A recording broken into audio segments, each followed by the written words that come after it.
Terima kasih Anda masih bersama kami di Teras Petang. Pemirsa, aparat kepolisian terlibat aksi saling dorong dengan mahasiswa di depan Pelabuhan Soekarno-Hatta siang tadi. Hal ini dipicu karena mahasiswa memaksa masuk ke pelabuhan untuk segera diberangkatkan ke Pekanbaru Riau untuk menghadiri Kongres HMI Indonesia, meski hanya membayar sebesar Rp100.000.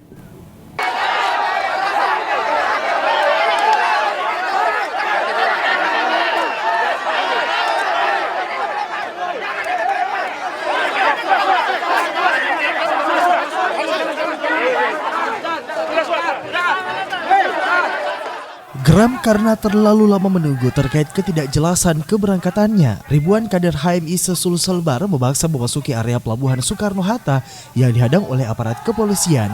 Aksi baku dorong di depan pintu masuk pelabuhan pun tak terhindarkan antara aparat kepolisian dan mahasiswa Selasa 17 November 2015.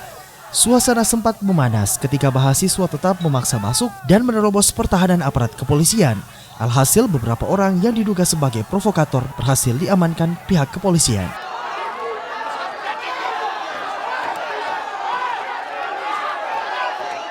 Rencananya sekitar 1.500 mahasiswa HMI se-Sulselbar akan berangkat menuju Jakarta dan kemudian berlanjut ke Pekanbaru Riau untuk menghadiri Kongres PB HMI ke-29.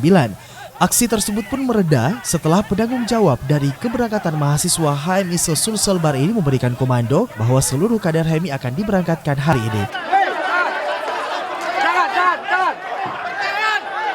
Ini aksi tadi terkait persoalan keberangkatan kawan-kawan hijau hitam yang akan berangkat ke Kongres HMI ke-29 di Pekanbaru Riau.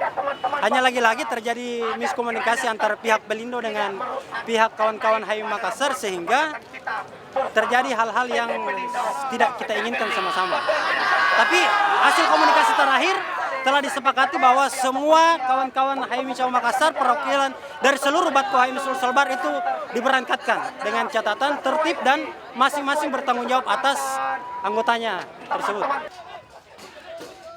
Sebelumnya, PT Pelindo dan Pelni telah memberikan keringanan kepada mahasiswa HMI se-Sulselbar ini, yakni pemotongan harga tiket sebesar 50%. Namun mahasiswa tetap tidak terima dengan hasil negosiasi tersebut. Dari Makassar, Fitriana Sari, GoTV memberitakan.